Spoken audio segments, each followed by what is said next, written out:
So I'm Kittie. This is Alex, and we're the hosts of a podcast called Chatting Underground, where we like to bring the music that is below ground above ground. And today we're chatting with two of the members of a band called Camp Comfort, based out of Rapid City, South Dakota, and we're with Nevada and Johnny. And I did a little bit of digging on you guys for what I could, anyways. So you guys have been posting pretty regularly on social media and established as a band since what says August of 2017. Yep, Yeah, that's about Do right. you guys go back farther than that? We do. Yeah. So, like, how far back do you guys, like, when you think of your music journey as Camp Comfort, where did it start? Ooh, good question. Gosh, that's a long time ago. Probably 2010, 2011. Wow. And Okay. there's been a ton of members in the band over the years. Johnny, when did you come in? 2013. Yeah, Johnny's been around a long time, 2013, 2014. And Okay. we've been going hard since then. Okay, so did you guys kind of start out at, like, garage banding it? Kind of, yeah. Kind Just of? most of the music, that we're playing at shows is original music, and it's really hard to get traction. And we're a reggae band in South Dakota, so it's even more difficult to get traction out here. We have, if you came to one of our shows here, you'd think we're huge, and we go out of state, and people go, "Who the heck are you guys?" We're on a little island of the Black Hills in the middle of the Great Plains, 500 miles from anything. So, yeah, we've been going pretty hard for 10, 12 years. 10, 12. Okay, and you just have the one album out, correct? We have one album out in 2018 and 3 or 4 singles. Mm-hmm. And then we have another album coming out over the course of the next 6 months. It's recorded and always love new music. Oh, great. Yeah. We are definitely fans of new music. Always keeping an eye out for bands that have either given us an opportunity to sit down with them, or bands that are just like in our like earshot for new music, because we just devour music. And that's where Alex and I kind of come together, is like our love for music. And Alex has kind of sometimes like one style and I have the other style, and then we just bring it together and we share it. That's awesome. So we love to hear when our guests are going to be having new music, because then I'm like always like, ooh, I got to watch for this. That kind of So sounds you're giving like me a timeline, 6 months. Yeah. So yeah, that'll happen. We're kind of the same though, We're different styles of music, and when we come together, different things happen. Well, I did see that when I was reading. You kind of had a profile that I had come across, and it had said, that Nevada is the storyteller writer. And I was just telling Alex about that. Like, I feel like when I'm listening to the songs, I can hear that storytelling in there, and it gives those songs so much more depth when you hear them. Nothing worse than a one-liner song. I can dance to those and have fun to those, but those don't feed your soul the same as a story. Right. And so then you had, I believe somebody in the band was listed as like being a jazz, had a history or a background in jazz. Joel.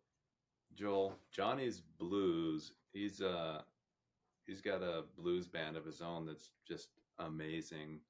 And I grew up listening to country music, because I'm in South Dakota. And then I came across Sublime in my high school years and fell in love with reggae, and then kind of pursued a little bit more reggae style writing. But you can hear a little bit of country in our songs, we're like a fusion. Little bit. I did kind of pick up on that too. And I was like, well, it's not enough that it throws me off. Right. But you can kind of hear it a little bit in there. But it mixes well. Like, I felt like there was such a good mixture of of the sound that you guys are producing, that I actually, like yesterday at my son's USA Ninja class, I'm listening to it and I'm like sharing it I'm like, hey, I just came across this new band that's coming up for an interview. You got to check this song out. I really like this song. So I was sharing you guys yesterday all over the place. Oh, thank you. You're welcome. That's what our goal is to share as much of the bands that are not on the big radars with the world. Because I'm a firm believer that you guys deserve just as much attention and appreciation to your art as the big name bands. Because you're putting in the same amount of work. And your stories, they line up. And you've been doing it sometimes, you said, since the early 2000s. Like, you're still out here working the game. And from what I can tell, having a blast at it, too. You guys play a lot of venues. We do. Absolutely. And we're musicians at heart, you know, even long after Camp Comfort is a band, I'll still write music and Johnny will still play guitar. And I think that's what makes us viable. We just love music so much, and we just live and die it. And we have a song called Friends, and in the line in that song says, I'm fine being famous with my friends. And that's kind of it, you know. Around here there's a reggae scene, but it's not like if we were to go to, you know, Denver or California. But we're growing. Every year we grow and make new fans, and now we're going to the East Coast apparently, right? Yes. Come hang out with us. Yeah. My goal is that at some point we will have enough traction that I will be able to throw our own little music festival.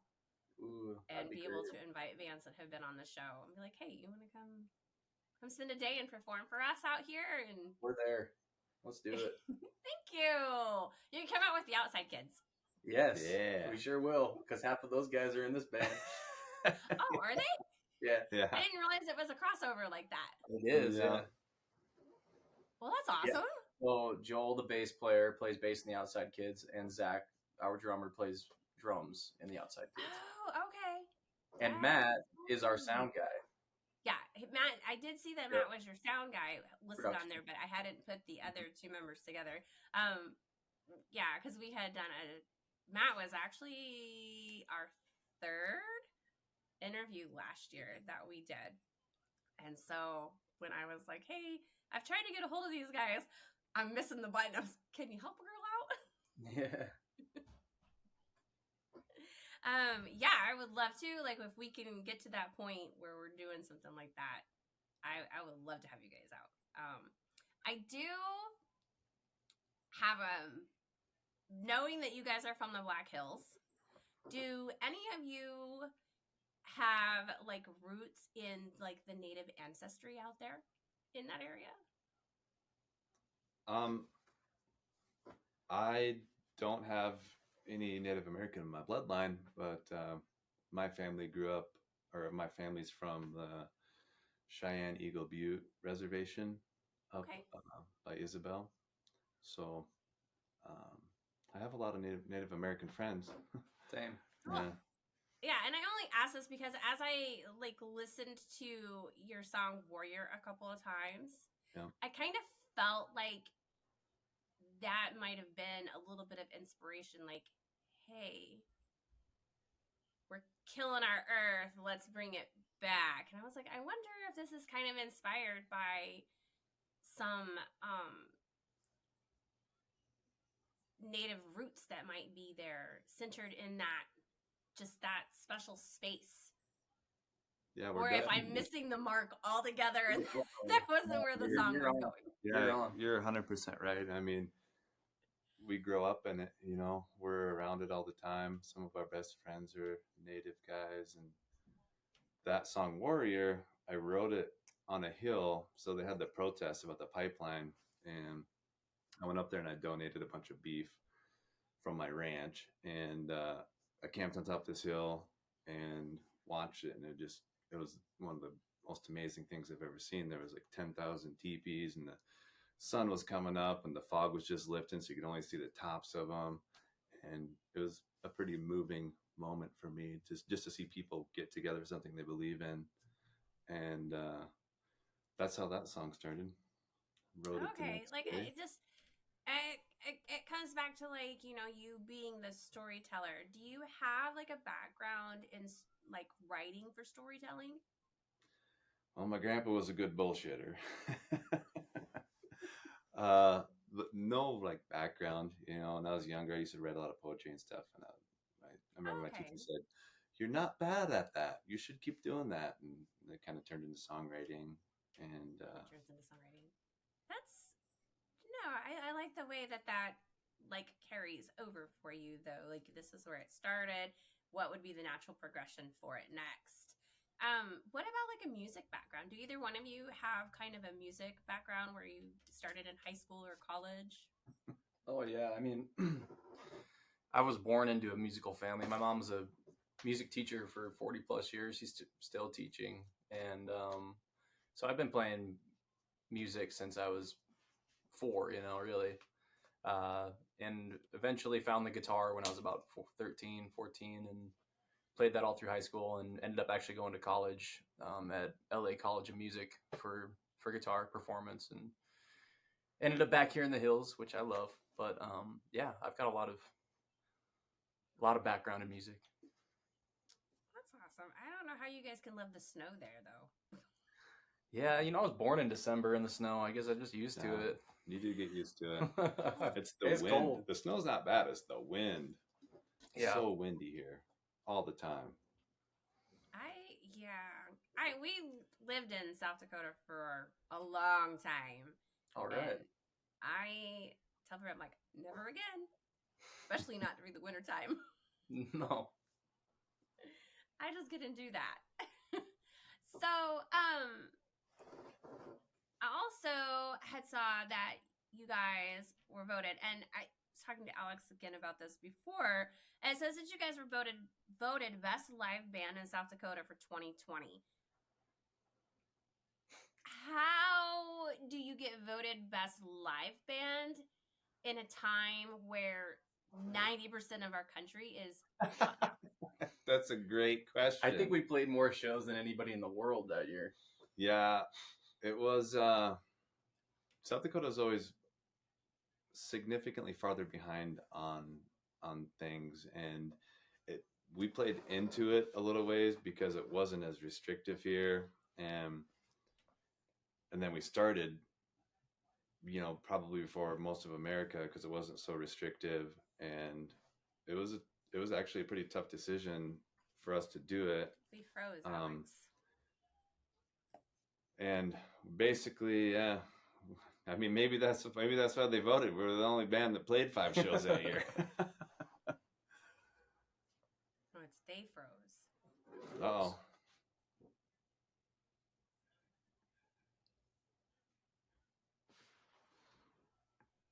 reconnecting. We'll give it a second. See if it unfreezes. Oh no, we lost them. Internet connection. Maybe it'll come back. I have internet connection. You don't? I do.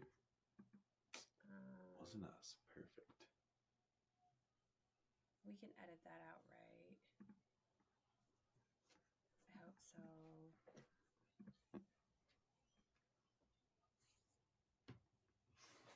I was so hoping this would run smooth tonight.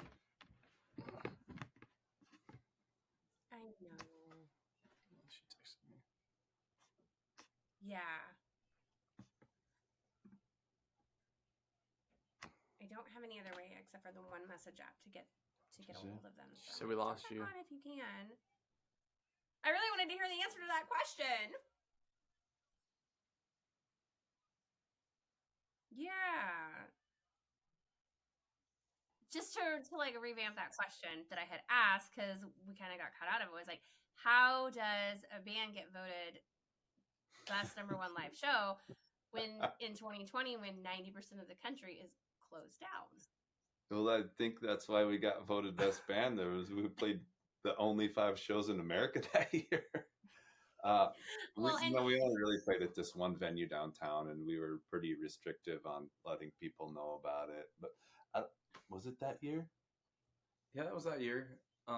In South Dakota wasn't as restricted, and it's a lot more spread out here. So Well, I think what happened too, it wasn't from the 2020 season. It was from the previous season, and it was maybe that's what they voted us for. Yeah. right. They were basing it off the 2019 Okay, yeah. season, and then That we would make got more sense. Okay. the Yeah. in 2020.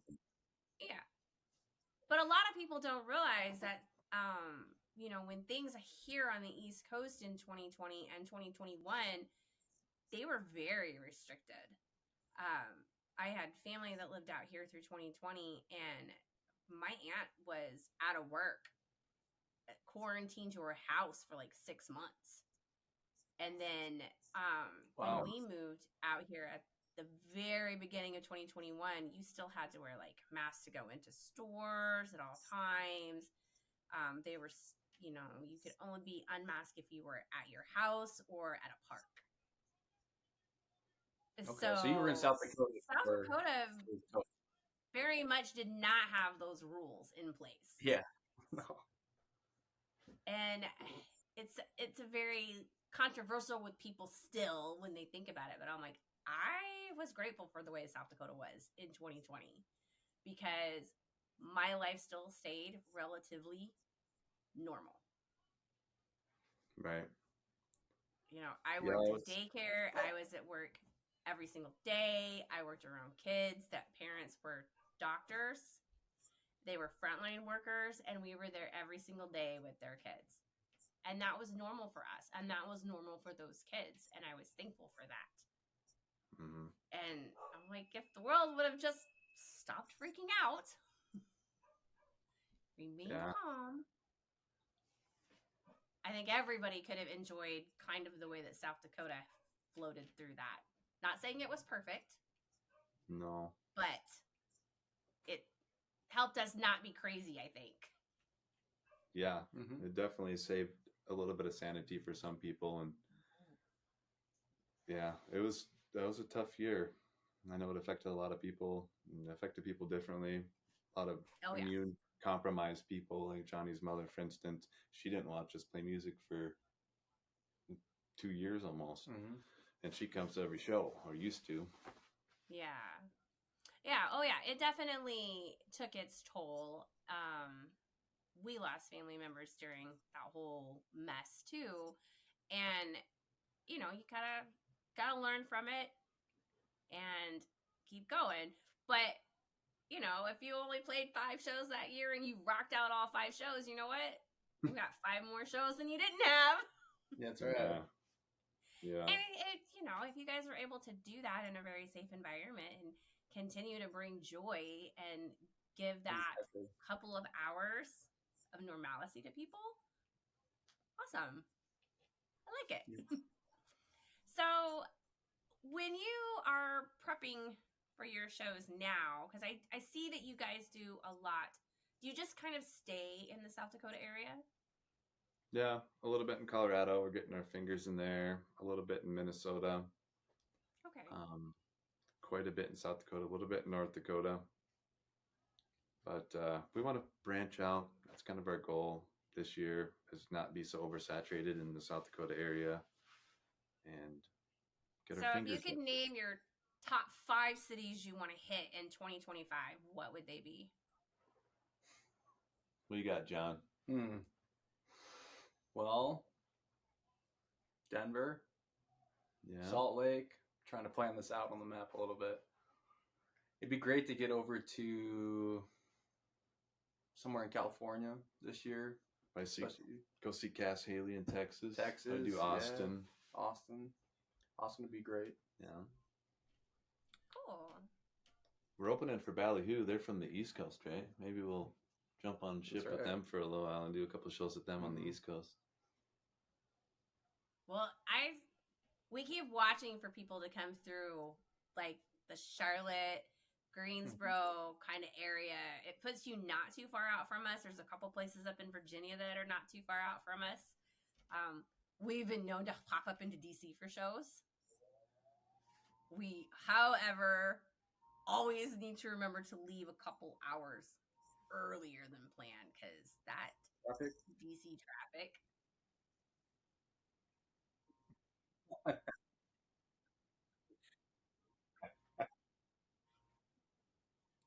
traffic gets us so bad every single time we go.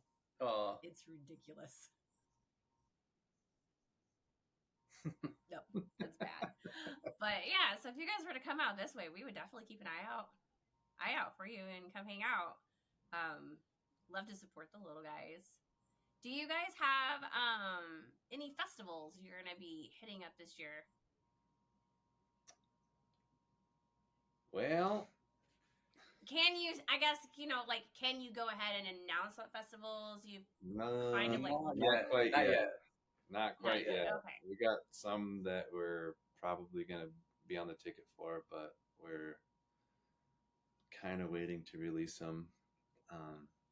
Mainly just Okay. focusing on their album release stuff right now, but we have some coming up. Okay.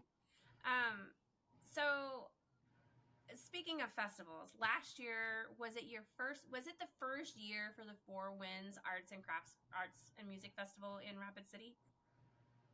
Yeah, it was the first year in Rapid City, but they had been in Sioux Falls before. Yep.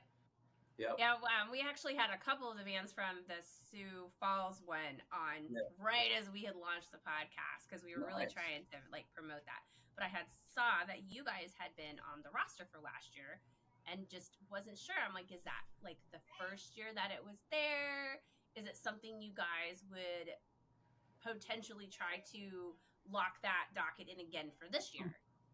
Yeah, last year was great time in Rapid, and our booking manager Mitchell Stafford kind of put that together out here with Corey, who runs the Four Winds in Sioux Falls. But they actually asked us to do it again this year, but I think we had some prior shows already, so we're not able to do it. But we are going to go to Sioux Falls this year.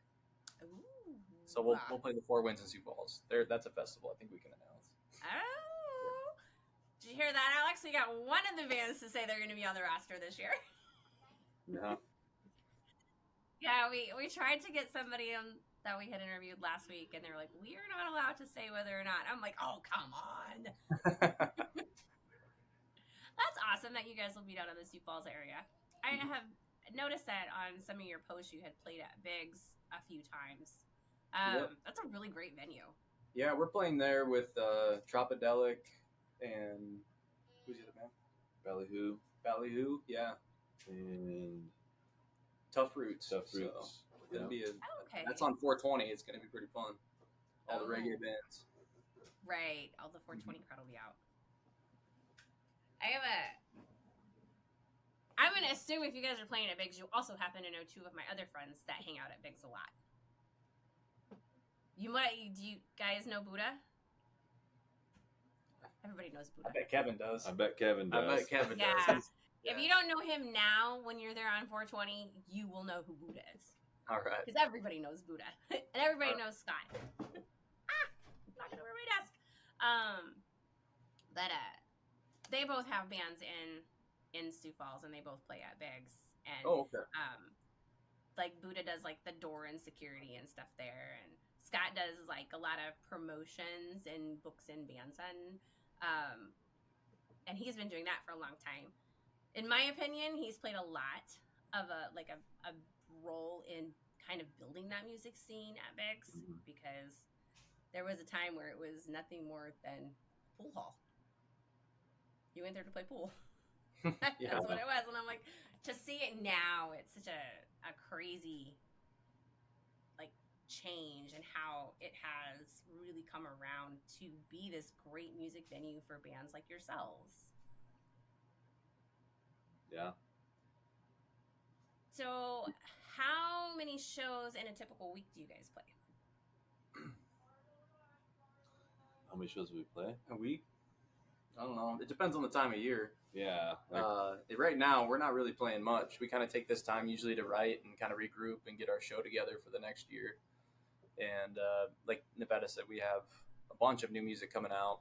So we've been in the studio for the last 4 months, basically, getting that ready.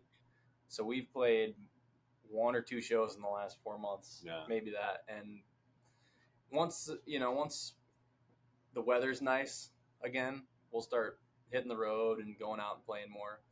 But usually we try to play, once a week around here.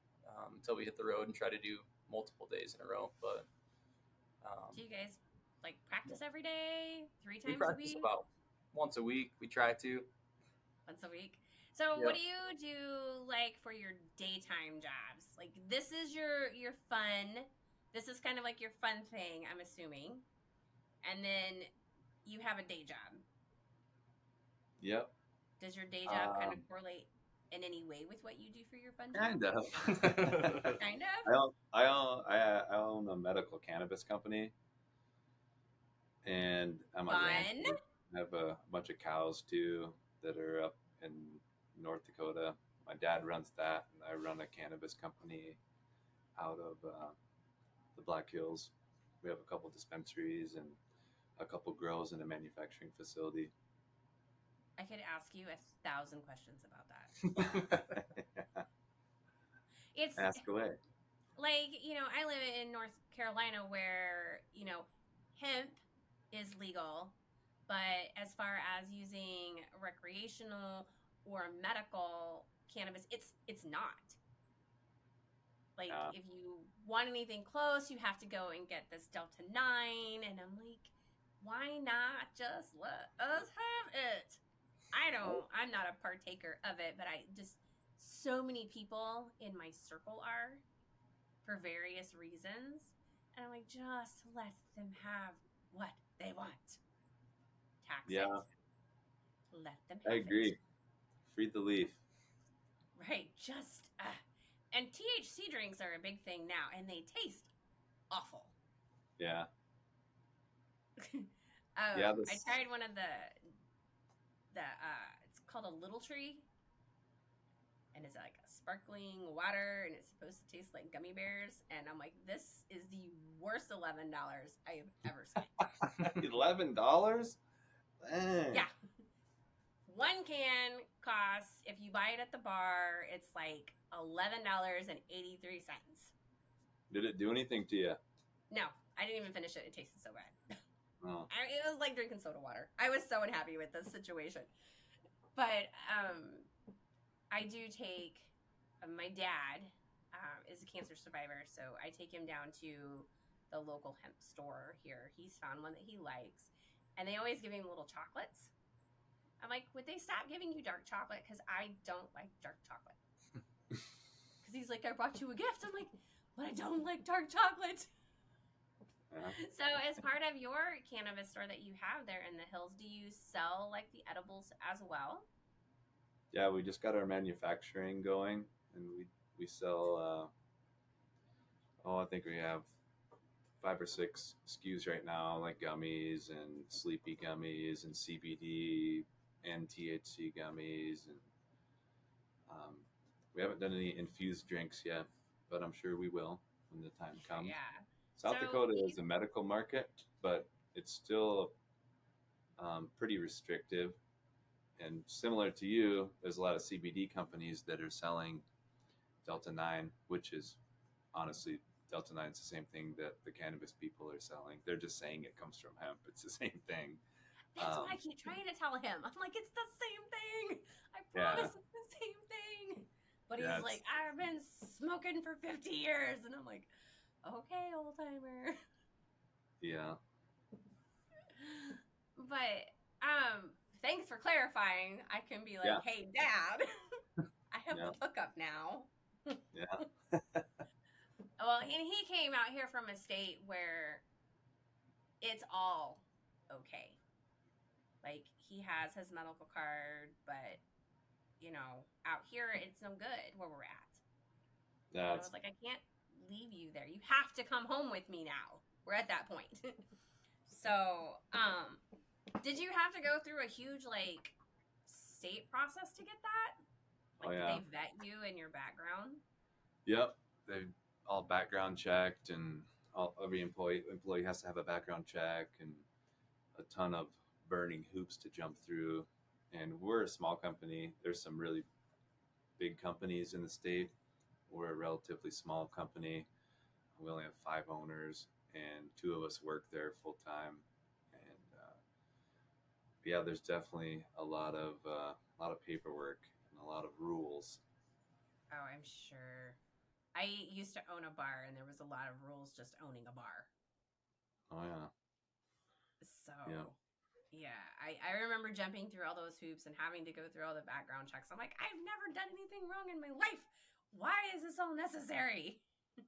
So I'm sure that the hoops that you had to go through are like a step above what I had to go through as a bar owner. But then just the amount of paperwork to keep up with that licensing, do you have to go through it like every year? Oh yeah, every year, and it's a pretty steep fee every year that we have to pay per each license. So it costs us, oh, probably 50,000 a year just to pay all these fees. So you got to And make music on the side to pay for it. yeah, I mean, music's a hobby, and we do make money, and we've built a pretty good following in our little regional area, so we do pretty well. And the Black Hills especially has been um, really productive for producing a lot of good bands. There's a ton of amazing bands in the Black Hills, and the venues pay really well. And Do we've they? kind of had to work on them over the last 15 years. Now the venues are paying a nice chunk of money instead of doing a door. So now there's more original music because they're guaranteed to get paid. And yeah, it's an honor to be part of it. The Black Hills is booming with music. We've had a couple of different bands from the Black Hills area that have given us an opportunity to sit down and chit chat with them. And like you have just said, they've come back and said the same thing, that the music scene in the Black Hills is just kind of exploding over the last few years. Yeah. Just like Yep. lots of new bands. And the other thing I find is that you guys are all like super, super nice. Well, thank you. And when I come knocking on the door and I'm like, hey, this is who I am and this is what I'm doing, I don't get the runaround. I get, yes, give me some dates and I'll pick a date and get back to you. And this is what time I can go on. Where there's been other times where, like, out here on the East Coast, that I almost feel like I'm having to, like, throw darts at them and be like, hey, did you remember me? Like, I'm in your inbox. We've had a conversation. I gave you some dates. I gave you some times. I'm holding these spots, but I have other people that want them. Where Midwest bands are like, yes, we want to share with you. And I just really appreciate that from you guys and everybody that has come before you so far. Thank you all. Yeah. Anytime. Kind of help us stay going every week and keep our ears dancing. Much appreciated. I don't know, really. What do you do If for I work? have, my notes are out. I do a little bit of research every time before I go down the path of chit-chatting with people and try to kind of get a good feel for where you guys are coming from. And what kind of like goals do you guys have going into the rest of this year? Well, I know the year has just started. yeah, year's just starting.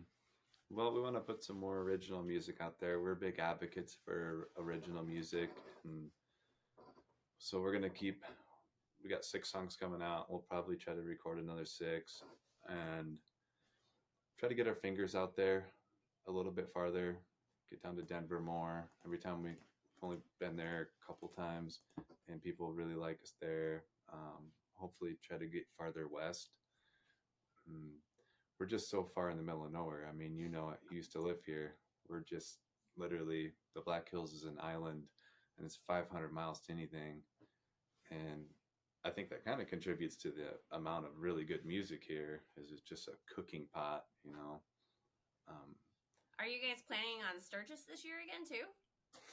We might. We've played it so many times, and Sturgis, and I love everybody that comes to Sturgis, but it's more of a 80s rock crowd, and we're like usually the only reggae band there, and people love it, but It's fun still, yeah. we still gain fans. But we might do a few shows. We'll see. During the rally, we'll see. Yeah, I wasn't sure if that was like one of those opportunities where it was like one of them really amazing opportunities, or it's like, we could or we could not. Yeah. I mean, it doesn't gain us a ton of traction in our genre of music, but we definitely gain fans, and we put on a good live show. I mean, that's our biggest attribute is we really try to entertain people, and you'll dance if you come to our show, and you'll have fun and probably have a drink with Boogie. If you guys were to pick your 3-band slate, you're gonna pick like this is your wish list of bands that you would love to play with. It doesn't have to be like in the underground scene. Like, what would it be? Like, if you were gonna dream the ultimate like concert dream, what would it be? That's a good question. That is great. Well, Slightly Stupid was the band that kind of was building right when Sublime ended, when Bradley passed away, and they've always been an influence to me. I would love to play a show on the same bill as them at some point in time. I like them all. Stick Figure's amazing. Dirty Head's great. We're playing with 2 of them on 420. Love both those guys. Tropidelic and Ballyhoo are both amazing bands. Who else? That'd be a good bill. The Movement, love them. Yeah. I don't know. That's definitely the people that I look up to, which is most of them. They're all so great. The reggae kind of American reggae scene is just blessed with so many great bands right now. Oh yeah. I remember when I got like into the Sublime scene and really fell in love with that kind of style of music, and it's fun, and it like makes your hips want to move. Yeah. Like you just want to kind of like sassy sway to it in a way, if that makes sense. And so I understand what you're talking about the reggae scene and like going to one of your shows and getting that kind of movement just by listening to, going through the playlist yesterday. You guys also get added to our playlist that we have out there. We have a Chatting Underground podcast playlist on YouTube that we share with everybody. And as we get guests on the show, we go through and we put their music on that to kind of like add to the share. And then when your new music comes out, it'll get tossed on there too. So you're forever part of that growing list of music as you bring out new stuff. And for me, it's my way of trying to keep people to know that you're still relevant in the music scene. Great. So, I don't know, Alex, do you have any questions in the back of your head? I don't know if Alex is there anymore. Alex fell asleep. Probably.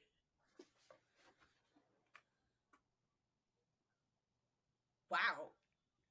Or turned off the mic and forgot to turn it back on.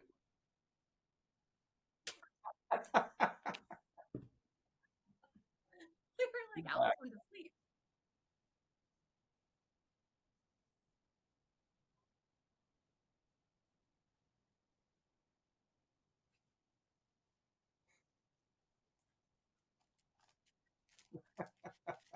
It wouldn't be one of our episodes if something didn't go haywire on us.